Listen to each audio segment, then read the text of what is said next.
కొరకై దయచేసి ఇంకెవరు అటు ఇటు తిరగద్దండి. లోపల స్థలాలు అయిపోయినాయి, లోపలికి రావటానికి ప్రయత్నం చేయొద్దు. బయట వచ్చిన వాళ్ళు, ఆలస్యంగా వచ్చిన వాళ్ళు ఇక బయట కూర్చోవాలి. ఎవరు దయచేసి లోపలికి రావటానికి ప్రయత్నం చేయొద్దు, నన్ను డిస్టర్బ్ చేయొద్దు. ఎక్కడ కూర్చున్న వాళ్ళు అక్కడ మీరు చైర్స్ ఏర్పాటు చేసుకొని కూర్చోండి. అటు ఇటు తిరగద్దు. వాక్యం అయిపోయేంత వరకు దేవుని పరిశుద్ధ భూమిలో ఉన్నామన్న సత్యాన్ని గ్రహించి భయముతో వణుకుతో దేవుని సన్నిధిలో కూర్చోవలసిందిగా ప్రభుపేట మనం చేస్తున్నాం. దేవుని వాక్యం కొరకై ప్రార్థన చేసుకుందామండి. దేవుడు మనతో మాట్లాడే దేవుడు, వాక్యమైన దేవుడు ఆయన. నాతో మాట్లాడు ప్రభువా. అందరం చక్కగా నాతో మాట్లాడు ప్రభువా. అందరం కూడా ప్రార్థనలో ఉందాం. ఈరోజు దేవుని స్వరాన్ని వినటానికి మనం ఇక్కడికి వచ్చాం. ఏ మనిషి స్వరం కాదు, ఇక్కడ దేవుని స్వరం వినటానికి మనం ఇక్కడికి వచ్చాం. దేవుడు మాట్లాడితే మనం బ్రతుకుతామండి. దేవుడు మాట్లాడతాడు. ఏ పరిస్థితుల్లో మీరు ఇక్కడ కూర్చున్నారో నాకు తెలియదు, కానీ యేసయ్య మాట్లాడే దేవుడు, స్పష్టంగా మాట్లాడతాడు. దేవుడు మాట్లాడతాడు. దయచేసి లోపల స్థలాలు అయిపోయినాయి, ప్లీజ్ గమనించండి. లోపలికి వచ్చి మనుషుల్ని మమ్మల్ని డిస్టర్బ్ చేయొద్దు. బయట మీరున్న స్థలాల్లో ఎక్కడొకక్కడ చూసుకొని కూర్చోండి. టీవీలో చూస్తూ కూర్చోండి. ప్రార్థన చేసుకుందాం. ఏ పరిస్థితుల్లో మీరు ఇక్కడ కూర్చున్నారో నాకు తెలియదు, కానీ సంఘముల మధ్య సంచరించు దేవుడు ఈ ఉదయకాలం మన మధ్యలో సంచరిస్తూ ఉండగా నాతో మాట్లాడు ప్రభా. నీ మాటలు వినటానికి నేను ఇక్కడికి వచ్చాను ప్రభా. నాతో మాట్లాడు ప్రభువా,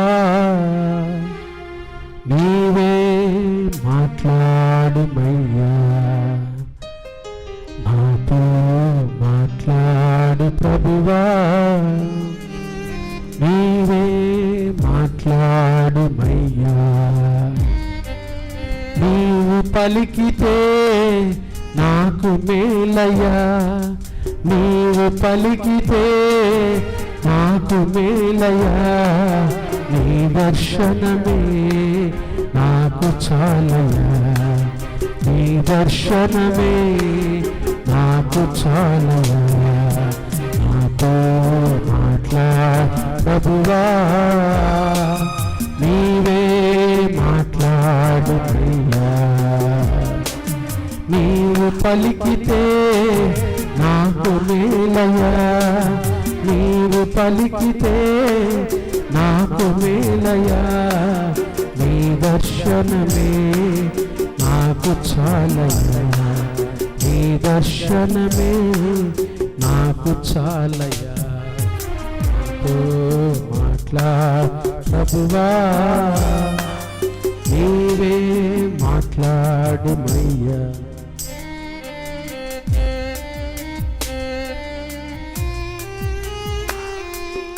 ప్రార్థన చేసుకున్నాం. మహాపరిశుద్ధుడా, దయగల దేవా, ప్రేమా స్వరూపి, మీకు స్తోత్రాలయ్యా.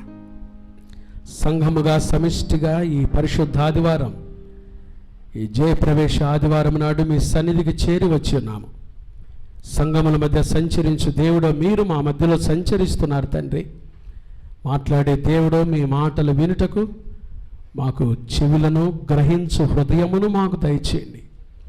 ఏ మాట త్రోసిపుచ్చకుండా మా హృదయాల్లో తీసుకొని వాక్యానుసారంగా జీవించే కృప మాకు దయచేయమని ఉదయకాలం మీరు మా మధ్యలో సంచరిస్తున్నందుకై మీకు వందనాలు చెల్లిస్తూ ఆటంకాలు తొలగించి కృప దయచేయమని, ప్రాంగణం అంతా మీ స్వాధీనంలో ఉంచుకొని లైవ్లో చూస్తున్న నీ ప్రజలను కూడా మీరు దర్శించమని యేసు నామమున ప్రార్థిస్తున్నాము తండ్రి. ఆమేన్, ఆమేన్. క్రీస్తునందు ప్రియమైన దేవుని బిడ్డలారా, పరిశుద్ధ బైబిల్ గ్రంథంలో 1189 అధ్యాయాలు ఉన్నాయి. మొత్తం 66 గ్రంథాల్లో ఎన్ని అధ్యాయాలు ఉన్నాయి చెప్పండి? 1189 అధ్యాయాలు ఉన్నాయి. దాంట్లో 666వ అధ్యాయం ఏదొచ్చిందో తెలుసా? ప్రసంగి గ్రంథం 7వ అధ్యాయం వచ్చింది. 600 ఎన్నో అధ్యాయం చెప్పండి? 666వ అధ్యాయం ఏదొచ్చింది? ప్రసంగి గ్రంథం 7వ. ఈ ప్రసంగి గ్రంథం 7వ అధ్యాయం తెరిస్తే అక్కడ 6 దినాల గురించి వ్రాయబడినాయి. చూద్దాం, చూడండి, మీ బైబిల్ తెరిచి చక్కగా ప్రసంగి గ్రంథం 7వ అధ్యాయం, బైబిల్లో 666వ అధ్యాయం, 666వ సంఖ్య ఏ సంఖ్య? మానవుని సంఖ్య అని ప్రకటన గ్రంథంలో రాయబడింది. ఈ మానవుని సంఖ్య అయిన ప్రసంగి గ్రంథం 7వ అధ్యాయంలో 6 దినాల గురించి వ్రాయబడినాయండి. 6 దినాలు చూడండి, నేను చెప్తాను. 6 దినాలు నోట్ చేసుకుందాం. ప్రసంగి గ్రంథం 7వ అధ్యాయం 1వ వచనం, సుగంధ తైలము కంటే మంచి పేరు మేలు ఒకని జన్మదినము. చెప్పండి, మొదటి దినం ఏ దినము? జన్మదినము కంటే, రెండవది మరణ దినమే మేలు. రెండవది మరణ దినం. 2 దినాలు వచ్చినాయి, జన్మదినము, మరణ దినం. తర్వాత ప్రసంగి గ్రంథం 7వ అధ్యాయం 10వ వచనం, ఈ దినముల కంటే, 3వ దినం ఈ దినము. చెప్పండి, 3వది ఏ దినము? ఈ దినం. ఈ దినముల కంటే మునుపటి దినములు. 4వది మునుపటి దినము. మునుపటి దినం. ఇప్పటికి 4 దినాలు వచ్చినాయి. 14వ వచనం చూడండి, తర్వాత 14వ వచనం, 7వ అధ్యాయం 14వ వచనం, సుఖ దినము. 4వది. 5వది ఏ దినము? సుఖ దినము, సుఖముగా ఉండము. ఆపద్దినము. 6వది ఏ దినము? ఆపద్దినము. ఈ 6 రోజుల్లో ఒక ప్రాముఖ్యమైన రోజు ఏ రోజు చెప్పమంటారా? ఈ దినము. చెప్పండి, ఏ దినము? ఈ దినము. ఈ దినము కూర్చున్న నీ జీవితంలో అనుకున్నవి అనుకున్నట్టుగా జరగట్లేదేమో. ఈ దినం కూర్చున్న నీ జీవితంలో జరగాల్సినవి జరగట్లేదేమో. ఈ దినం కూర్చున్న నీ జీవితంలో అన్ని తారుమారైపోయినాయేమో. ఈ దినం కూర్చున్న నీ జీవితంలో, వాక్యం వింటున్న నీ జీవితంలో ఈ దినం చాలా క్లిష్టమైన దినముగా ఉందేమో. ఈ దినం నీ జీవితంలో చాలా బాధకరమైన దినముగా ఉందేమో. ఏ పరిస్థితుల్లో నువ్వు ఇక్కడ కూర్చున్నావో ఈ దినము, ఈ దినం. సొలొమోను ఈ దినము అన్నాడండి. యేసు ప్రభువారు ఒక మెట్టు ఎక్కి ఏమన్నాడో తెలుసా? ఇప్పుడు లూకాసు వార్త 19వ అధ్యాయానికి వెళ్దాం. చూడండి, లూకాసు వార్త 19వ అధ్యాయంలో యేసు ప్రభువారు అన్న మాట చూడండి. లూకాసు వార్త 19వ అధ్యాయం, లూకాసు వార్త 19వ అధ్యాయము 42వ వచనం, నీవును ఈ నీ దినము అన్నాడు. యేసయ్య ఏమన్నాడు చెప్పండి? సొలొమోను ఏమన్నాడు?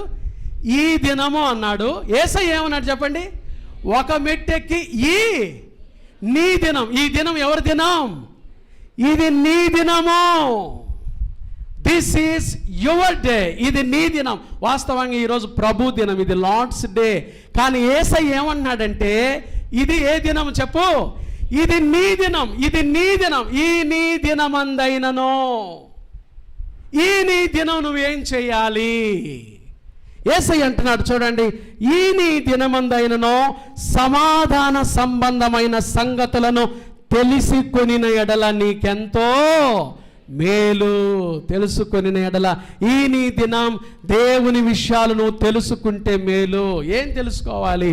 దేవుడు నీ పట్ల గొప్ప ప్రణాళిక కలిగి ఉన్నాడు. అది నువ్వు తెలుసుకుంటే నీకు మేలు. దేవునికి నీ మీద చాలా ఆలోచనలు ఉన్నాయి. నీ సొంత ఆలోచనలతో తిరుగుతున్నావేమో, నీ సొంత ఆలోచనలతో నడుస్తున్నావేమో. కానీ ఈ నీ దినము, దేవుడు నీ గురించిన ఆలోచనలు అవి చాలా ప్రశస్తమైనవి. అవి నువ్వు తెలుసుకుంటే చాలా మేలు అని దేవుడు చక్కగా చెప్తాడు. ఇంకా చాలామందికి దేవుని ప్రణాళికలు తెలియట్లేదండి. మీ జీవితాల్లో దేవుని ప్రణాళికలు తెలియట్లేదు. అందుకనే లోక సంబంధంగా తిరుగుతున్నారు, లోక సంబంధంగా ఆలోచిస్తున్నారు, లోక సంబంధంగా నడుస్తున్నారు. కానీ ప్రభు అంటున్నాడు, ఇదిగో ఈ మట్టల ఆదివారం, ఈ జయప్రవేశ ఆదివారం, ఇది నీ దినం. This is your day. ఈ నీ దినము. దేవుని విషయాలు గ్రహిస్తే నీకెంతో మేలు. ఏం తెలుసుకోవాలి పాస్టర్ గారు? మొట్టమొదటిగా దేవుడు నీ విషయంలో గొప్ప ప్రణాళిక కలిగి ఉన్నాడని తెలుసుకోవాలి. చాలామంది ఏమనుకుంటున్నారో తెలుసా? దేవుడు నాకు విరోధిగా ఉన్నాడండి. లేడు. దేవుడు నీకు విరోధిగా లేడు. కాదు పాస్టర్ గారు, నా బ్రతుకులో ఏవి మంచి జరగట్లేదండి, నేను అనుకుంటుంది ఒకటైతే జరుగుతుంది ఒకటండి. నా కుటుంబంలో నేను అనుకుంటుంది ఒకటైతే జరుగుతుంది ఒకటి. పాస్టర్ గారు, నాకు ఏం మేలు ఈరోజు, అదే అక్కడే నువ్వు పొరపడుతున్నావు. ఇది నీ దినమో, దేవుడు నీ పట్ల పని చేస్తున్నాడు, ఒక గొప్ప ప్రణాళిక కలిగి ఉన్నాడని నువ్వు తెలుసుకుంటే నీకు చాలా మేలు. తెలుసుకోవాలి, మొట్టమొదటిగా తెలుసుకుంటే నీకు మేలు. తడవు చేయని ఎడల మేలు. ఇంకా ఆలస్యం చేయొద్దు, ప్రభువుని తెలుసుకోవటానికి ఆలస్యం చేయొద్దు. నువ్వు తడవు చేయకపోతే, ఆలస్యం చేయకపోతే నీకు ఎంతో మేలు. ప్రియమైన దేవుని బిడ్డలారా, ఇది ఎవరి దినం చెప్పండి? ఈ దినం ఎవరిది? ఇది నీది. చెప్పండి, ఎవరిది ఈ దినము? నాది అనండి. ఈ దినం ఎవరిది? This is your day. ఈ నీ దినము. దేవుడు నీతో మాట్లాడుతూ ఉండగా నీవు చాలా విషయాలు తెలుసుకుంటే మేలు అని చెబుతూ యేసయ్య ఈరోజు యెరూషలేములోకి వెళ్తూ ఉండగా జరిగిన ఆ సంఘటనలో ప్రభు చెప్పిన మాట మన ధ్యానం ఈరోజు. ఏమంటున్నాడు చూడండి. యేసు ప్రభువారు లూకాసు వార్త 19వ అధ్యాయము 39-40 వచనం. ఆ సమూహములో ఉన్న కొందరు పరిసయ్యులు, బోధకుడా, నీ శిష్యులను గద్దింపమని ఆయనతో చెప్పగా, ఆయన వారిని చూచి ఏమంటున్నాడు చెప్పండి? వీరు ఊరకుండినలా ఈ రాళ్ళు ఏం చేస్తాయి? వీరు ఊరకుండినలా ఈ దినం నువ్వు ఊరకుంటానికి వీలేదు. ఏం చేయాలి పాస్టర్ గారు? నేను ఊరకుండక చాలామంది క్రైస్తవులు ఈ దినాల్లో ఊరుకుంటున్నారు. చాలామంది క్రైస్తవులు ఈ దినం ఊరుకుంటున్నారు, వస్తున్నారు, వెళ్తున్నారు, అంతేగాని ఉపయోగం లేదు. ఈ నీ దినం నువ్వు ఏం చేయాలి? ఏ విషయాల్లో నువ్వు ఊరుకుంటున్నావో చాలా విషయాలు నువ్వు గ్రహించాలి. ఈరోజు నేను ముచ్చటగా 5 విషయాలు ఎక్కడ క్రైస్తవుడు ఊరుకుంటున్నాడు, ఏ విషయాల్లో మనం ఊరుకుంటున్నాం, ఎందుకు మనం ఊరకుండకూడదు, ఎందుకు యేసయ్య ఊరకుండని ఎడల రాళ్ళు కేకలు వేస్తే అని ఎందుకు అన్నాడో, ఏ విషయాల్లో నీవు నేను ఊరుకుంటున్నామో 5 విషయాలు ఈ జయప్రవేశ ఆదివారం నాడు చాలా జాగ్రత్తగా తెలుసుకుందాం. ఏ విషయాల్లో నేను ఊరుకుంటున్నాను, ఏ విషయాల్లో నేను కామైపోతున్నాను, ఏ విషయాలు నేను మౌనంగా ఉంటున్నాను, ఏ విషయాలు నేను ఊరుకుంటున్నాను, ఆయన సన్నిధికి వస్తున్నాను కానీ ఏ విషయంలో నేను ఊరుకుంటున్నానో ఒక 5 విషయాలు ఈ ఉదయకాలం మనం ధ్యానం చేద్దాం. మీరు ఊరకుండినలా, మీరు ఊరుకుంటే ఏం జరుగుతుంది, ఏ విషయాల్లో దేవుని బిడ్డలు ఊరుకుంటున్నారు? చక్కగా 5 విషయాలు ఈ ఉదయకాలం ధ్యానం చేద్దామండి. మొట్టమొదటి విషయము, నీవు ప్రార్థించుటకు ఊరకుండిన ఎడల. చాలామంది క్రైస్తవులు వస్తున్నారు, వెళ్తున్నారు కానీ ప్రార్థన చేయకుండా ఊరకుంటున్నారు. ప్రార్థన చేయకుండా ఊరుకుంటున్నారు. అందుకనే ప్రభు అంటున్నాడు, నీవు ఊరకుండినలా. యేసు ప్రభువారు జయప్రవేశమై యెరూషలేములకు వస్తూ ఉంటే చూడండి, శిష్యులు, జన సమూహాలు వాళ్ళు చేసిన ప్రార్థన ఏంటో తెలుసా? చూడండి, లూకాసు వార్త 19:38 వచనం. ప్రభు పేరట వచ్చు రాజు స్తుతింపబడును గాక. ప్రార్థన అది, స్తుతిస్తున్నారు. ప్రభు పేరట వచ్చు రాజు ఏం చేయను గాక? స్తుతిస్తును గాక. ఆయన రాజుగా యెరూషలేములోకి వస్తున్నాడు. ఆయన్ని స్తుతిస్తున్నారు, ప్రార్థిస్తున్నారు జన సమూహాలు. అందుకని యేసు ప్రభువారు అన్నాడు, మీరు ఊరకుండినట్లా చాలా మంది ప్రార్థన చేయకుండా ఏం చేస్తున్నారు? ఊరకుంటున్నారు. పాస్టర్ గారు, మేము ప్రార్థన చేసి ఏమి లాభం అండి, దేవుడు మా ప్రార్థన వింటలేదండి. చాలామంది జీవితంలో అదొక నిరాశ అండి. మేము ఎందుకు ప్రార్థన చేయాలి పాస్టర్ గారు, దేవుడు మా ప్రార్థనకు జవాబు ఇట్టలేదండి, అందుకని మేము ప్రార్థనలో మౌనంగా ఉంటున్నాము, ప్రార్థనే మానేసామండి, ప్రార్థనే చేయట్లేదండి. ప్రభు అంటున్నాడు, నీవు ప్రార్థన చేయకుండా ఊరకుండిన ఎడల నీకెంత నష్టమో. దేవుని విషయాల్లో నువ్వు ఊరుకుంటున్నావేమో, ప్రార్థన చేయకుండా ఊరుకుంటున్నావేమో. చాలామంది క్రైస్తవులు ప్రార్థనే మర్చిపోయారండి. వ్యక్తిగతంగా ప్రార్థన చేసుకోవటమే మర్చిపోయారు, సంఘంతో కలిసి ప్రార్థన చేయటం మర్చిపోయారు. ప్రభు అంటున్నాడు, నీవు ప్రార్థన చేయకుండా ఊరకుండిన ఎడల ఏం జరిగింది? చాలా నష్టం జరిగింది. బైబిల్లో ఒక తల్లి ప్రార్థన విన్నాడు యేసయ్య, తండ్రి ప్రార్థన విన్నాడు, కుష్ఠరోగి ప్రార్థన విన్నాడు కదండి, రక్తస్రావ రోగి చేసిన ప్రార్థన విన్నాడు, రోగంతో ఉన్నవారు చేసిన ప్రార్థన విన్నాడు, బైబిల్లో ఒక కాకి పిల్ల చేసిన ప్రార్థన విన్నాడు కదండి, ఆ మత్స్యపు కడుపులో ఉండి యోనా చేసిన ప్రార్థన విన్నాడు. బైబిల్లో చాలామంది ప్రార్థనలు విన్నాడు. నీ ప్రార్థన ఎందుకు విండు? నువ్వు ఎందుకు అనుకుంటున్నావు దేవుడు నా ప్రార్థన వింటలేదండి అని? ప్రార్థన మానేసావా? ప్రార్థన చేయకుండా ఆగిపోతున్నావా? నీ కుటుంబం గురించి, నీ పిల్లల గురించి ప్రార్థన చేయటం ఆగిపోతున్నావా? ప్రభు అంటున్నాడు, నీ ప్రార్థన చేయటం ఊరకుండి నెడలా చాలా నష్టం. చేయాలి, ప్రార్థన చేయాలి. బైబిల్లో ఒక చిన్న విషయాన్ని ఉదయకాలం మీకు చూపిస్తా. చూడండి, మార్కు సువార్త 5వ అధ్యాయం. మార్కు సువార్త 5వ అధ్యాయం. చక్కగా బైబిల్ చూడండి. మార్కు సువార్త 5వ అధ్యాయము 12వ వాక్యం నేను చదువుతున్నాను, మీరు చక్కగా బైబిల్ చూడండి. మార్కు సువార్త 5వ అధ్యాయము 12వ వాక్యం. కనుక ఆ పందులలో ప్రవేశించినట్లు మమ్మును వాటి యొద్దకు పంపుమని ఆ దయ్యములు ఆయనను బతిమాలు కొనెను.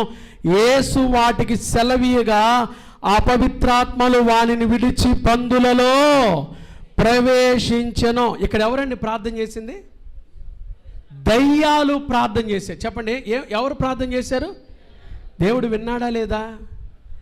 దయ్యములు ప్రార్థన వినిన యేసయ్య ఆయన స్వరూపంలో సృష్టించబడిన నీ ప్రార్థన వినడా? వింటాడా? విండా? చెప్పండి, వింటాడా? విండా? గట్టిగా చెప్పండి. దయ్యాల ప్రార్థనే విన్నాడు ఆయన. దయ్యములు ప్రార్థన చేసినాయండి. ఏమని ప్రార్థన చేసినాయి? అయ్యా చూడండి ఏమని, ఆ పందులలో ప్రవేశించున్నట్లు మమ్మును వాటి యొద్దకు పంపమని ఆ దయ్యములు ఆయనను బతిమాలు కొనెను. యేసు వాటికి సెలవీయగా ఆ అపవిత్రాత్మలు వానిని విడిచి. దయ్యములు ప్రార్థన వినిన యేసయ్య ఆయన స్వరూపంలో సృష్టించబడిన నీ ప్రార్థన వినడా? నా ప్రార్థన వినడా? వింటాడా? విండా? చెప్పండి. మరి ఎందుకు నువ్వు ప్రార్థన చేయటం లేదు? ఎందుకు ప్రార్థన చేయకుండా ఊరకుండిపోతున్నావు? ఎందుకు ప్రార్థన చేయకుండా ఊరకుండిపోతున్నావు? ఎందుకు ఆగిపోతున్నావు విశ్వాస జీవితంలో? ఎందుకు ప్రార్థన మానేసావు నీ జీవితంలో? చెయ్యి, ప్రార్థన చేయి. ఈ రోజు నుంచైనా ప్రార్థన చేయి. నీవు ప్రార్థన చేయుట ఊరకుండి నీడలా చాలా నష్టపోతావు బిడ్డ. ప్రార్థన చేయటానికి ఆగిపోవద్దు. దయ్యములు ప్రార్థన విన్న యేసయ్య నీ ప్రార్థన, నా ప్రార్థన కూడా వింటాడు ఆయన. ప్రార్థన ఆలకించువాడు ఆయన. గుడ్డివాడు ప్రార్థన చేస్తే విన్నాడు. యేసు ప్రభువు ఎరుకో అనే ప్రాంతానికి వెళ్తా ఉంటే త్రోవ పక్కన గుడ్డివాడు ఏం చేశాడు చూడండి. మార్కు సువార్త 10వ అధ్యాయం, అది కూడా మనం చూడాలి. మార్కు సువార్త 10వ అధ్యాయము, మార్కు సువార్త 10వ అధ్యాయం 47వ వచనం చూడండి. మార్కు సువార్త 10వ అధ్యాయం 47వ వచనము. ఈయన నజరేయుడైన యేసు అని వాడు విని, దావీదు కుమారుడా యేసు నన్ను కరుణింపమని ఏం చేశారు? కేకలు వేయ మొదలు పెట్టెను. 48 వచ్చిన ఓరకుండుమని ఏం చేశారంట? అనేకులు వానిని, సంఘంలో కూడా ఉంటారు, ఓరకుండండి అయ్యా, ఏం పాటలు పాడారు మీరు, మాకు పెద్ద సౌండ్ పొల్యూషన్ అయ్యా అనేవాళ్ళు ఉంటారండి. ఓరకుండుము. ఆ గుడ్డివాడిని గద్దించారు. ఓరకుండు, ఏంట్రా కేకలేస్తున్నావు రోడ్డు మీద? ఓరకుండ్రా. వాడు ఓరకున్నాడండి. వాడు ఓరకుంటే ఆ రోజు వాడు చూపు పొందేవాడా? వాడు ఓరకుంటే వాడు చూపు పొందేవాడా? చెప్పండి. కానీ వాడు ఓరకొండలేదండి. క్రైస్తవుడు ఓరకొండకూడదు. పాటలు పాడకుండా ఓరకొండకూడదు. గద్దించే వాళ్ళున్నా, ఆటంకపరిచే వాళ్ళున్నా, వేలు పెట్టి చూపించే వాళ్ళున్నా, విమర్శించే వాళ్ళున్నా, దేవుని బిడ్డలు ఓరకొండకూడదు. నీవు ఓరకుంటే అవకాశం వేరే వాడికి వెళ్ళిపోద్ది. ప్రార్థన చేయుటకు నువ్వు ఓరకుండి నీడలా నీ మేలు నువ్వు పొందలేవు. ఆ రోజు ఆ గుడ్డివాడు గట్టిగా వాళ్ళు ఊరకుండమన్నారు, కానీ వాడు మరి బిగ్గరగా కేకలు వేస్తే యేసయ్య ఏం చేశాడు తెలుసా? నడుస్తున్న ప్రభు ఆగిపోయాడు. ఆ రోజు వాడు మేలు పొందుకున్నాడు. దేవుని బిడ్డలారా, క్రైస్తవుడు ప్రార్థన చేయకుండా ఊరకుండకూడదు. ఒకవేళ ప్రార్థన జీవితంలో ఆగిపోయావేమో, దేవుడు నా ప్రార్థన వింటలేదు పాస్టర్ గారు, నా ప్రార్థనకు జవాబు రావట్లేదయ్యా, చాలా కాలం నుంచి దేవుని సన్నిధికి వచ్చి ప్రార్థన చేస్తున్నాను కానీ నా ప్రార్థనకు జవాబు పొందుకోలేకపోతున్నాను. అయితే ఆగిపోబాకు, ఓరకుండబాకు, మొరపెట్టు. దయ్యములు ప్రార్థన విన్న యేసయ్య ఈరోజు నీ ప్రార్థన కూడా జవాబు దయచేయనుగాక. దయ్యములు ప్రార్థన ఆలకించిన యేసయ్య ఈరోజు నీ ప్రార్థన కూడా జవాబు దయచేయనుగాక. నీవెవరమైనా సరే ప్రార్థన చేయకుండా ఏం చేయకూడదు? మనం ఓరకుండకూడదు. ఏం చేయకుండా చెప్పండి? ప్రార్థన చేయకుండా మనం ఏం చేయకూడదు? ప్రార్థన చేయండి. మీరు ఓర్రకుండిన యెడల ఈ రాళ్ళు ఏమేం చేస్తాయి? ఆ సంఘం అనే సజీవ రాళ్ళు మనమేనండి. ఆ రోజు శిష్యులు కానీ ఓరుకున్నట్టయితే దేవుడు రాళ్లతో ఏం చేయించేవాడు? పాటలు పాడించాడు. అప్పుడు వచ్చేది బుద్ధి మనకి. చర్చికి వచ్చి పాటలు పాడకుండా మౌనంగా ఉంటున్నాము తెలుసా? రాళ్లతో మొరపెట్టిస్తాడు. రాళ్ళు ఎవరో కాదు, సజీవ రాళ్ళు మనమే. క్రీస్తు రక్తంలో కడుగబడిన ప్రతి వ్యక్తి సజీవ రాయి. ఓరకుండకూడదు. దేవుని బిడ్డలో ప్రార్థన చేయకుండా ఏం చేయకూడదు? మొదటి విషయం, నీవు ప్రార్థించుటకు ఓరకుండిన యెడల మేలు పొందుకుండవు. కాబట్టి ప్రార్థన చేయండి. దయ్యములు ప్రార్థన ఆలకించిన యేసయ్య, గుడ్డివాడి ప్రార్థన ఆలకించిన యేసయ్య మీ ప్రార్థనలు కూడా జవాబిస్తాడు. మీ కుటుంబ సమస్యలు పరిష్కరిస్తాడు. మీ జీవితంలో మీకు ఎదురవుతున్న ప్రతి సమస్యకు ప్రార్థనే పరిష్కారం. ప్రార్థన చేయండి. ఈరోజు నుంచి గట్టిగా ప్రార్థన చేయండి. దయ్యముల ప్రార్థన విన్నాడు కదా యేసయ్య, నీ ప్రార్థన కూడా విని నీకు ఖచ్చితంగా సహాయం చేయనుగాక. ఓరకుండా బాకండి. రెండవది, నీవు ప్రయాణించుటకు ఓరకుండిన యెడల. ఒకటి, నీవు ప్రార్థించుటకు ఓరకుండిన యెడల. రెండవది, నీవు ప్రయాణించుటకు ఓరకుండిన యెడల. యేసు ప్రభు ఒక మార్గాన్ని ఎన్నుకున్నాడండి. ప్రయాణం చేస్తూ ఉన్నాడు ఆయన. లూకాసు వార్త 19వ అధ్యాయము చూడండి. లూకాసు వార్త 19వ అధ్యాయము. యెరూషలేముకు వెళ్తున్నాడు ఆయన. 37వ వచనం. లూకాసు వార్త 19:37. ఒలీవల కొండ నుండి దిగుచోటికి. ఏ చోటండి? దిగుచోటికి వచ్చాడు యేసయ్య. మన కొరకై ఉన్నత స్థలమును దిగి వచ్చాడు యేసయ్య కదండి. పరలోకములో కూడా ఉండుట విడిచిపెట్టకూడని భాగ్యమని ఎంచుకోలేదు. ఆయన తన్ను తాను రిక్తుడిగా చేసుకొని దిగి వచ్చి ఇప్పుడు ఎక్కడికి వెళ్తున్నాడు? యెరూషలేములోకి వెళ్తున్నాడు ఆయన. యెరూషలేములోకి ఎందుకు వెళ్తున్నాడంటే శిలువ మరణం పొందటానికి వెళ్తున్నాడు. యెరూషలేములోకి ప్రయాణం చేస్తున్నాడు యేసయ్య. యేసుతో ప్రయాణం చేయటానికి నువ్వు ఆగిపోయావా? యేసుతో నడవని వారు వేరొకరితో నడుస్తారు. ఎవరితో నడుస్తారు? సైతాను మార్గాల్లో నడుస్తారు అంతే. యేసుతో ప్రయాణించుటకు నీవు ఓరకుండిన యెడల. చాలా మంది యేసుతో ప్రయాణం చేయటానికి ఏమైపోయారు తెలుసా? మధ్యలోనే ఆగిపోయారండి. విశ్వాస జీవితంలో మధ్యలోనే ఆగిపోయారు. అమ్మో, ఈ మార్గం చాలా కష్టం. వాస్తవమే, యేసయ్య మార్గం చాలా కష్టం. కొండ మీద ప్రసంగంలో యేసయ్య ఏం చెప్పాడో చూడండి. మత్తయి సువార్త 7వ అధ్యాయము. మత్తయి సువార్త 7వ అధ్యాయం ఆయన మార్గం గురించి యేసయ్య చెప్పిన మాట చూడండి. మత్తయి సువార్త 7వ అధ్యాయము 13-14 వచనాలు. ఇరుకు ద్వారమున ప్రవేశించుడి, నాశనమునకు పోవు ద్వారం ఎటువంటిది? వెడల్పును ఆ దారి విశాలమునై ఉన్నది, దాని ద్వారా ప్రవేశించు వారు ఎవరు చెప్పండి? అనేకులు. జీవమునకు పోవు ద్వారము. యేసయ్య ద్వారం ఎటువంటి చెప్పండి? ఇది ఇరుకు మార్గం. ఏ మార్గమో? ఇది ఇరుకు మార్గం. ఆ దారి ఎటువంటిది? సంకుచితమునై ఉన్నది, దాన్ని కనుగొనవారు. యేసుతో ప్రయాణం చేయటం కష్టమే, కానీ ఇది కష్టమే. ఆయనతో ప్రయాణం కష్టమే, కానీ ఈ ప్రయాణంలోనే ఆశీర్వాదం ఉంది. ఈ ప్రయాణంలోనే జీవం ఉంది. ఈ ప్రయాణంలోనే నీకు కావలసిన ఆశీర్వాదాలు ఉన్నాయి. యేసుతో ప్రయాణం చేయటానికి ఎక్కడైనా ఓరుకుండిపోయావా? ఆగిపోయావా నీ జీవితంలో? అయ్యో, ఇది కష్టమైన మార్గం అండి, అయ్యో ఇది కష్టమైన జీవితం అండి, నేను ప్రయాణం చేయలేను. చాలామంది ఏం చేస్తారో తెలుసా? యేసుతో ప్రయాణాన్ని ప్రారంభించి జీవితంలో వచ్చే చిన్న చిన్న సమస్యలకు మధ్యలో ఏం చేస్తారో తెలుసా? వెనక్కి వెళ్ళిపోతున్నారు. ఏమైపోతున్నారు? అందుకని యేసయ్య ఏమన్నాడు తెలుసా? నాగటి మీద చెయ్యి వేసి వెనుక చూచు వాడెవడునో నా రాజ్యమునకు ఎవరు కాడు? పాత్రుడు కాడు. నాగటి మీద చెయ్యి వేస్తున్నారు. యేసు ప్రభు దగ్గరికి వస్తారండి, యేసు ప్రభు దగ్గరికి వస్తే ఆశీర్వాదాలండి, యేసు ప్రభు దగ్గరికి వస్తే మాకు బిల్డింగ్లండి, యేసు ప్రభు దగ్గరికి వస్తే మాకు మంచి మంచి ఉద్యోగాలండి, ఏదో ఆశతో యేసు ప్రభు దగ్గరికి వస్తున్నారు. మధ్యలో వచ్చే సమస్యలకు వెంటనే ఏం చేస్తున్నారు తెలుసా?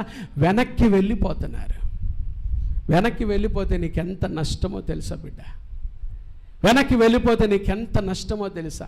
దేమా ఇహలోకమును స్నేహించి నన్ను విడిచి ఎక్కడికి వెళ్ళిపోయాడు? దెస్సలోనికకు వెళ్ళిపోయాను. దేమా వెళ్ళిపోయాడు, వెనక్కి వెళ్ళిపోయాడు.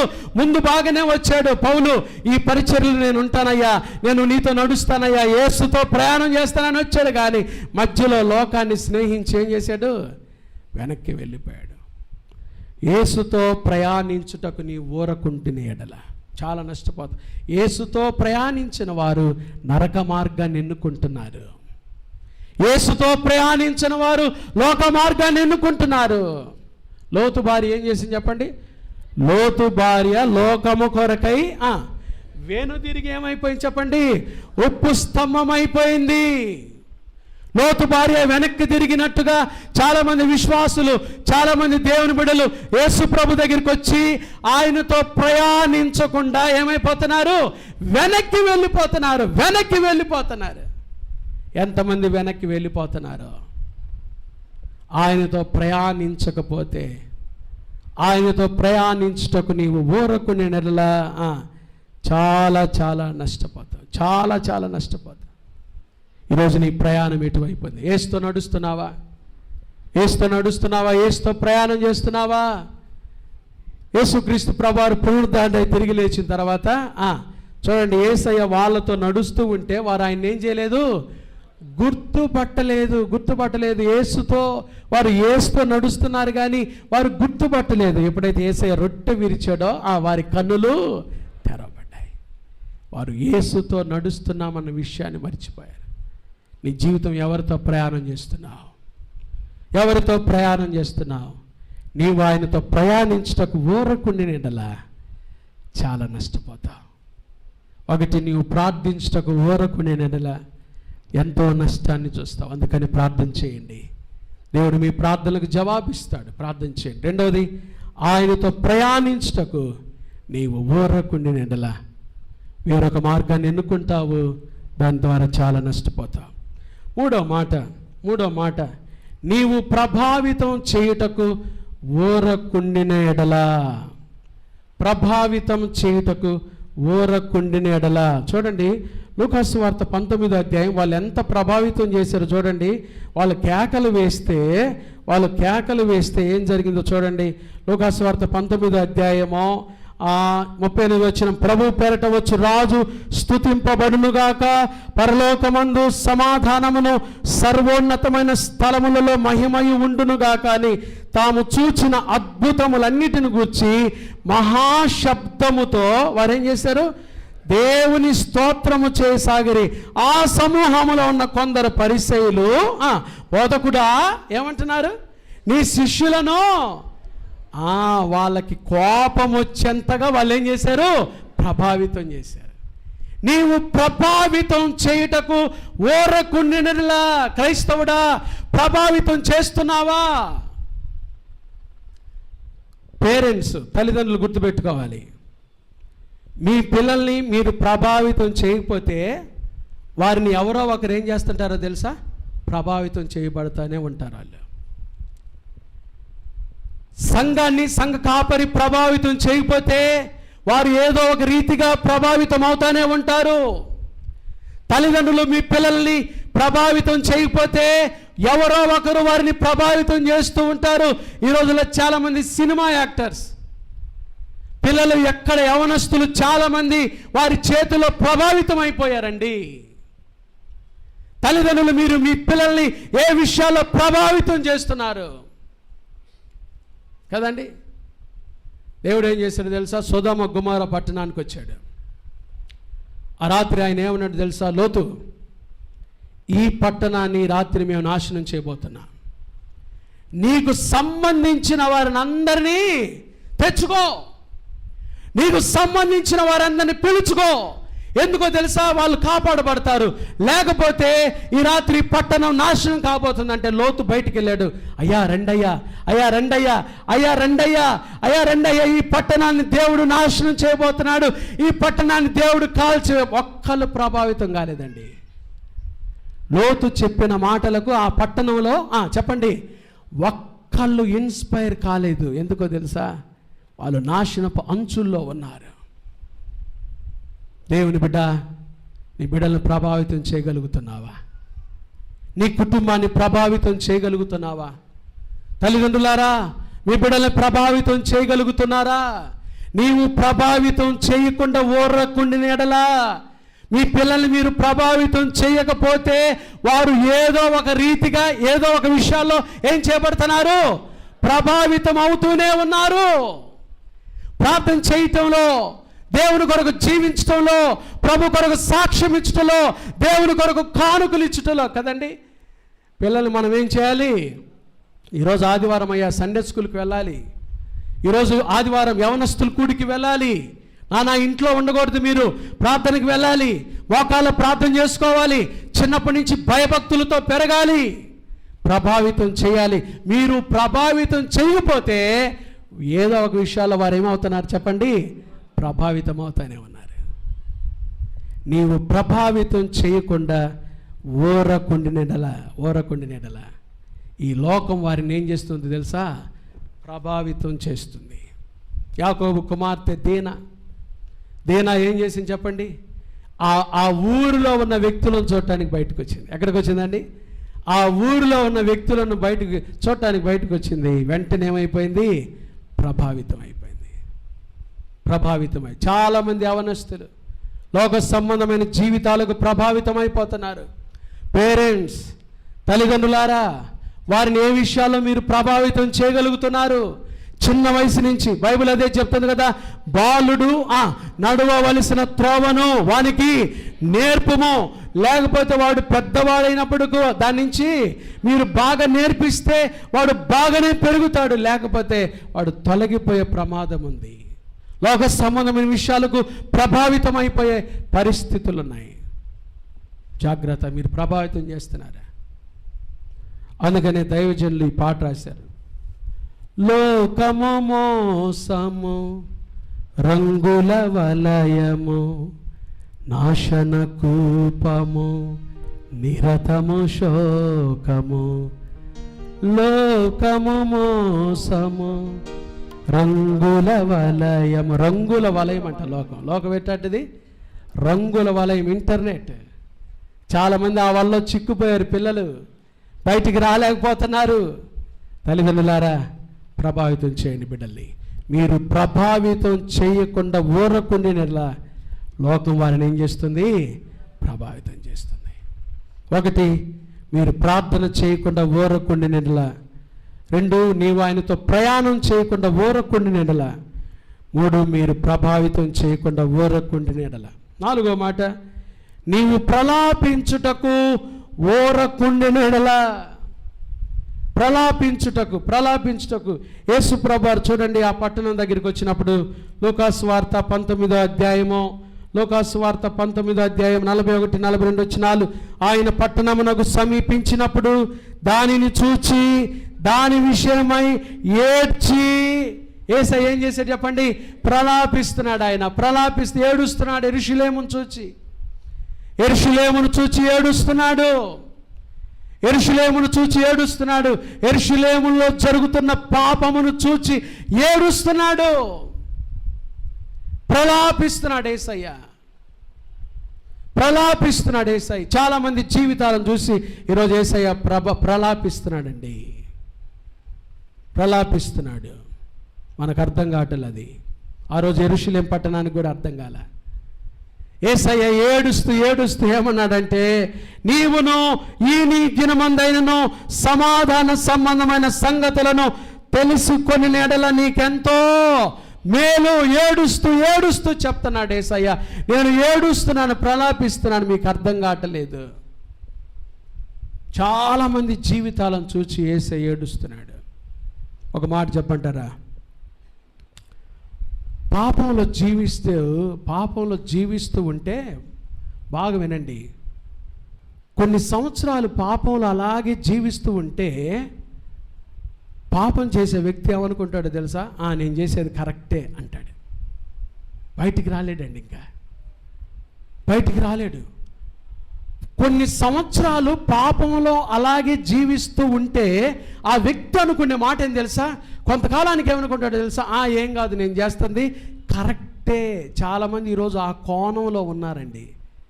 నేను మాట్లాడే బూతులు కరెక్టే, నేను వేసే వేషాలు కరెక్టే, నేను చేసే పాపాలు కరెక్టే, ఇవి దేవుడు చూసి చూడనట్టుగా వెళ్ళిపోతున్నాలే. పాపం అలాగే చేస్తండి. కానీ యేసయ్య ఏడుస్తున్నాడు, యేసయ్య ఏడుస్తున్నాడండి. అందుకని పౌలు ఏమంటాడు తెలుసా? పరిశుద్ధాత్మను మీరేం చేయొద్దు, దుఃఖపరచకుడి. పరిశుద్ధాత్మను దుఃఖపరచకుడి. ఏ రోజైనా నీ పాపం గురించి ఏడ్చావా? ఏ రోజైనా నీ పాపం గురించి బాధపడ్డావా? ఏంటి నా పరిస్థితి ఇలా అయిపోయింది, ఎందుకు నేను నా సాక్ష్యాన్ని కోల్పోతున్నాను, ఎందుకు నా ప్రవర్తన మార్చుకోలేకపోతున్నాను? యెరూషలేము కూడా ఆ రోజు ఆ విషయాలు వారికి అర్థం కాలేదండి. ఆ రోజు వాళ్ళకి అర్థం కాలే కదండి, వాళ్ళకి అర్థం కాల. యేసు ప్రభు ఏడుస్తున్న విషయం వాళ్ళకి అర్థం కాల. యేసు ప్రభు ఏడ్చాడు, ప్రలాపించాడు. ఏ రోజైనా నీ పాపం గురించి ప్రలాపించావా? ఎందుకు నా బ్రతికి ఇలా అయిపోయింది, ఎందుకు నా సాక్ష్యం ఇలా అయిపోయింది, ఎందుకు నా జీవితం ఇలా అయిపోతుంది, నేను ఎందుకు ఇలా తప్పుదోవలో నడుచుకుంటున్నాను, ఎందుకు నా కుటుంబాన్ని ఆయాస పెడుతున్నాను, ఎందుకు నా భార్యకు సంతోషం లేకుండా చేస్తున్నాను, ఎందుకు నా పిల్లలకు మాదిరికరంగా జీవించలేకపోతున్నాను? యేసయ్య ఏడ్చాడు. నీవు ప్రలాపించుటకు ఊరకుండి నెడల. ఏ రోజైనా ఏడ్చావా?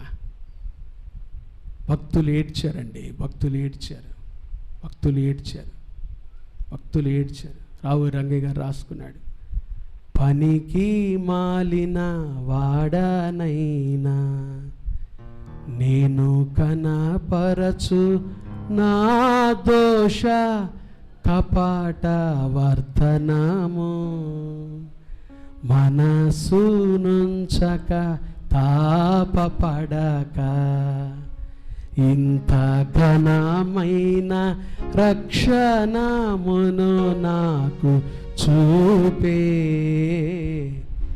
ఇలాంటిదా యేసు ప్రేమ, నన్ను తూల నాడక తనదు జాలి చూపినాదా, ఇలాంటిదా యేసు ప్రేమ. ఏడ్చాడండి ఆయన, ఏడ్చాడు ఆయన, ఏడ్చారు భక్తులు. ఏ రోజు నీ పాపం గురించి ఏడ్చావా?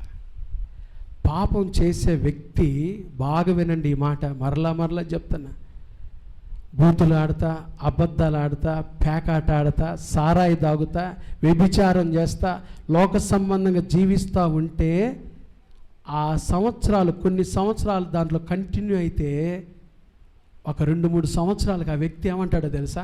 నేను చేసేది కరెక్టే, నేను చేసేది కరెక్టే. వాడు ఒక కుటుంబాన్ని నష్టపరుస్తూ వేరే స్త్రీతో పాపం చేస్తూ నేను చేసేది కరెక్టే అంటాడండి. పాపం చాలా భయంకరమైనది. కానీ ఆ వ్యక్తికి తెలీదు యేసయ్య నిన్ను చూసి ఏడుస్తున్నాడని. యెరూషలేము అర్థం చేసుకోలేకపోయింది యేసయ్య ఏడుపును. నీవు ప్రలాపించుటకు ఊరకుండి నెడల ఎంతో నష్టపోతావు. ఆఖరి మాట, నీవు ప్రవచనము చూచుటకు ఊరకుండిన ఎడల. యేసయ్య అక్కడికి వచ్చి ప్రవచనం చెప్పాడండి. ఏమన్నాడో చూడండి, లూకాసు వార్త 19వ అధ్యాయము, లూకాసు వార్త 19వ అధ్యాయము 43వ వచనం, ప్రభువు నిన్ను దర్శించిన కాలము నీవు ఎరుగకుంటివి గనుక నీ శత్రువులు చుట్టూ గట్టు కట్టి ముట్టడి వేసి అన్ని ప్రక్కలను నిన్ను అరికట్టి నీలోనున్న నీ పిల్లలతో కూడా నిన్ను నేల కలిపి నీలో రాతి మీద రాయి నిలిచి ఉండనీయని దినములు వచ్చునని ఆయన ప్రవచనం చెబితే వాళ్ళకి ఏమాత్రం కూడా ఏం కాలేదు, నమ్మలేదు ఆయన ప్రవచనాన్ని. కానీ యేసయ్య చెప్పిన తర్వాత క్రీస్తు శకం 70వ సంవత్సరంలో టైటస్ అనే చక్రవర్తి వచ్చి యెరూషలేమును ఏం చేశాడో తెలుసా? రాయి మీద రాయి కూడా లేకుండా ధ్వంసం చేసిపోయాడు. దేవుని ప్రవచనం వారు అర్థం చేసుకోలేదు. ప్రవచనము చూచుటకు ఊరకుండిన ఎడల చాలా నష్టపోతాం. దేవుని ప్రవచనాన్ని వాళ్ళు నమ్మలేదు, దేవుని వాక్యాన్ని నమ్మలేదు, దేవుని సంగతులను వారు నమ్మలేదు. రాయి మీద రాయి కూడా లేకుండా పోయే దినాలు రాబోతున్నాయి అంటే వాళ్ళు నమ్మలేదండి ఆ ప్రవచనాన్ని. ఈరోజు కూడా మనం ప్రవచన వాక్యం, ఇదిగో ఈ వాక్యాన్ని మనం ఏం చేయట్లేదు, నమ్మటల్లా. నీవు ప్రవచనము చూచుటకు ఊరకుండిన ఎడల ఎన్నో విషయాలు కోల్పోతావు.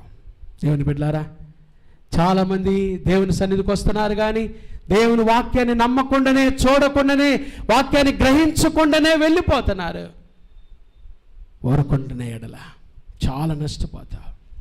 యేసయ్య నీ కొరకు ఈ లోకానికి వచ్చాడు, నీ పాపం కొరకై సిలువలో మరణించాడు, సమాధి చేయబడ్డాడు, మరణాన్ని జయించి తిరిగి లేచాడు, మరలా రాబోతున్నాడు. నమ్ముతున్నావా?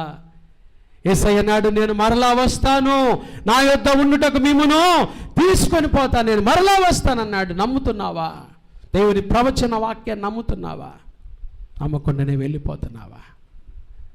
ఒకటి, నీవు ప్రార్థించుటకు ఊరకుండిన ఎడల ప్రార్థించుటకు ఊరకుండి. రెండవది, నీవు ఆయనతో ప్రయాణం చేయుటకు ఊరకుండిన ఎడల నువ్వు వేరే మార్గాన్ని ఎన్నుకుంటావు. మూడవది, నీవు ప్రభావితం చేయుటకు ఊరకుండిన ఎడల. నాలుగోది, నీవు ప్రలాపించుటకు ఊరకుండిన ఎడల. ఐదోది, నీవు ప్రవచనము చూచుటకు ఊరకుండిన ఎడల చాలా నష్టపోతావు. యేసయ్య అంటున్నాడు, ప్రార్థన చేయటానికి కోరుకుంటున్నావా? ఎన్ని విషయాలు యేసయ్య చెప్పిన తర్వాత మత్తయి సువార్తలో ఏం జరిగిందో తెలుసా? 21వ అధ్యాయంలో ఉంది. ఆయన పట్టణం దగ్గరికి వచ్చిన తర్వాత ఈయన ఎవరో అని వారు ఏం చేశారంట? కలవరపడ్డారు. ఇన్ని విషయాలు విన్న తర్వాత ఇంకా యేసు ఎవరు అని కలవరపడి వెళ్తావా? యేసయ్య నీ హృదయంలో చేర్చుకుంటావా? ప్రార్థించుటకు ప్రార్థన చేయండి, ఊరకుండద్దు. దయ్యములు ప్రార్థన విన్న యేసయ్య నీ ప్రార్థన వింటాడా? చెప్పండి, వింటాడు ఆయన. ప్రార్థన అంటే కృతజ్ఞతాస్తుతులు చెల్లించటం. కృతజ్ఞత, వారు దేవునికి ప్రభువు పేరట వచ్చు రాజు స్తుతింపబడనుగా. కృతజ్ఞత అనే మాటకు అర్థమైంది తెలుసా? కృత అనే మాటకు చేయబడిన విషయాలు. అజ్ఞత అంటే జ్ఞాపకం చేసుకొని, స్తుతులు అంటే వందనం చెప్పటం. దేవుడు నీ కోసం చేసిన విషయాలు జ్ఞాపకం చేసుకొని దేవునికి వందనాలు చెల్లించటమే కృతజ్ఞతాస్తుతి అంటే. ప్రార్థనలో అదే మనం చేయాల్సింది. దేవుడు నీ కోసం చేసిన విషయాలు జ్ఞాపకం పెట్టుకొని దేవుని కృతజ్ఞతలు చెల్లించు. చేయబోయే విషయాలు కూడా జ్ఞాపకం చేసుకొని దేవుని కృతజ్ఞతలు చెల్లించు. దేవుడు నీ పట్ల గొప్ప ప్రణాళిక కలిగి ఉన్నాడు. యెరూషలేమా, ఈ నీ దినం. ఈరోజు ఎవరి దినం చెప్పండి? ఇది నీ దినం. చెప్పండి, ఎవరి దినం ఇది? అందరు నా దినం అనండి. ఎవరి దినం ఇది? వాస్తవంగా ఇది ప్రభు దినం. కానీ ఇది ఏ దినం అంటున్నాడు ప్రభు?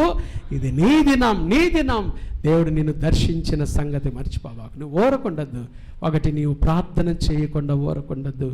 దేవునితో ప్రయాణం చేయకుండా ఊరకుండద్దు. ప్రభావితం చేయకుండా ఊరకుండద్దు. నాలుగోది, ప్రలాపించకుండా ఊరకుండద్దు. ప్రవచనం చూడకుండా ఊరకుండద్దు. దేవుడు మాట్లాడి నీ మాటలు హృదయంలోకి తీసుకొని, ప్రభా నేను ఇంక ఊరకుండానయ్యా, నీ కొరకు సాక్షిగా బ్రతుకుతానయ్యా అని ప్రభుకు సమర్పించుకుందాం. ఇది సమర్పణ సమయం. అందరం తలలు వంచి ప్రార్థన చేసుకుందాం. ఈ మట్టల ఆదివారం, జయప్రవేశ ఆదివారం నాడు ప్రభు అంటున్నా, నీవు ఊరకుంటే రాళ్ళు కేకలు వేస్తాయి. దేవుని బిడ్డ, నువ్వు ఊరకుండద్దు. దేవునికి ప్రార్థన చేయకుండా ఊరకుండద్దు. దేవునితో ప్రయాణం చేయకుండా ఊరకుండద్దు. ఎక్కడ నీ ప్రయాణాన్ని ఆపేసావో ఈరోజు నుంచి మరలా ప్రారంభించు. ప్రభా, ఈరోజు నుంచి నేను నీతో కలిసి ప్రయాణం చేస్తాను. ప్రయాణించకుండా ఊరకుండద్దు. ప్రలాపించకుండా ఊరకుండద్దు. ఆయనను ప్రభావితం చేయకుండా ఊరకుండద్దు. ఆఖరిగా దేవుని కొరకు ప్రవచనం చూడకుండా ఊరకుండదు. పాస్టర్ గారు ఈరోజు మొదలుకొని నా జీవితంలో నేను ఊరకుండానయ్యా, నేను ప్రభు కోసం ఇంకా ఎక్కువగా ప్రార్థన చేస్తాను, ప్రకటిస్తాను, ప్రభావితం చేస్తాను, ప్రలాపిస్తాను. నా ఆత్మీయ జీవితం కొరకై ఆయన కొరకు సాక్ష్యంగా నేను బ్రతుకుతాను. నేను ఊరకుండాను పాస్టర్ గారు, నా కొరకు ప్రార్థన చేయండి, నా కొరకు ప్రార్థన చేయండి. నిజంగా దేవుని సన్నిధిలో ఆ రీతిగా సమర్పణ తీర్మానం తీసుకున్న వాళ్ళు ఉన్నట్లయితే మీ చేతిలో చూపిస్తారా? మీకోసం నేను ప్రార్థన చేస్తాను. ఇక ఈ రోజు నుంచి నేను ఊరకుండానయ్యా, దేవుని కొరకు సాక్షిగా నేను బ్రతుకుతానయ్యా, దేవుని కొరకు సాక్షిగా నేను జీవిస్తానయ్యా, నేను ఊరకున్న. God bless you, God bless you. చేతులు దించండి. దేవుడు మిమ్మల్ని దీవించును గాక, దేవుడు మిమ్మల్ని దీవించును గాక. దేవుడు మాట్లాడిన సమయం ఇది. అయ్యా, ఇంక నేను ఊరకుండాను, నేను ఆయన కొరకు సాక్షిగా జీవిస్తాను. ప్రార్థన చేయుటకు నేను ఊరకుండానయ్యా, నేను ప్రభావితం చేయకుండా ఊరకుండాను, ఆయన కొరకు ప్రయాణం చేయకుండా నేను ఊరకుండాను, ఆయనతో కలిసి ప్రయాణం చేస్తాను. నేను యెరూషలేములోకి వెళ్తాను, ఆయనతో కలిసి ప్రయాణం చేస్తాను. పాస్టర్ గారు నా కొరకు ప్రార్థన చేయండి. ప్రార్థన చేస్తాను. అలాగే తలలు వంచండి. దేవుడు మనతో మాట్లాడి ఉన్నాడు. నీవు ఊరకుండిన ఎడల రాళ్ళు కేకలు వేస్తా.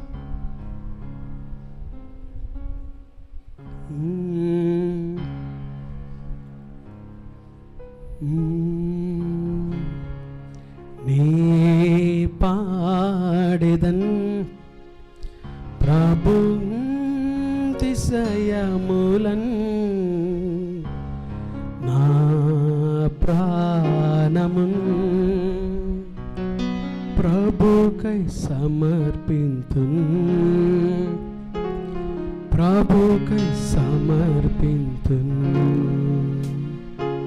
నీ పాడెదన్ ప్రభు కృపాతిశయములన్, నా యేసుని నిత్యము స్తుతింతును, నిత్యము స్తుతింతును. నీ పాడెదన్ ప్రభు కృపాతిశయము, యేసుని నిత్యము స్తుతించుదా, నిత్యము స్తుతించుదా. నీ పాడెదన్ ప్రభు కృపాతిశయము, యేసుని నిత్యము స్తుతించుదా, నిత్యము స్తుతించుదా. నీ పాడెదన్ ప్రభు కృపాతిశయముల,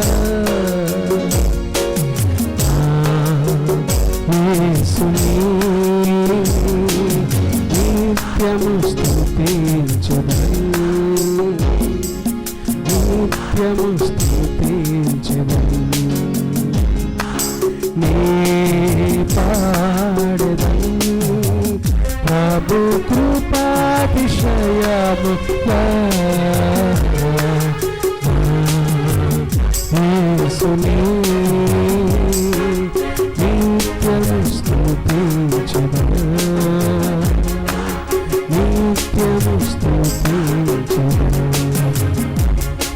మహాపరిశుద్ధుడైన మా తండ్రి, దయగల మా దేవ, ప్రేమాస్వరూపి మీకు స్తోత్రాలయ్యా. సంఘాల మధ్య సంచరించు దేవుడో మీరు ఈ మట్టలాదివారం రోజు ప్రత్యేకంగా మీరు ఊరకుండినలా ఏ విషయాల్లో సంఘముగా మీ బిడ్డలంగా మేము ఊరుకుంటున్నాము గుర్తు చేశారయ్యా.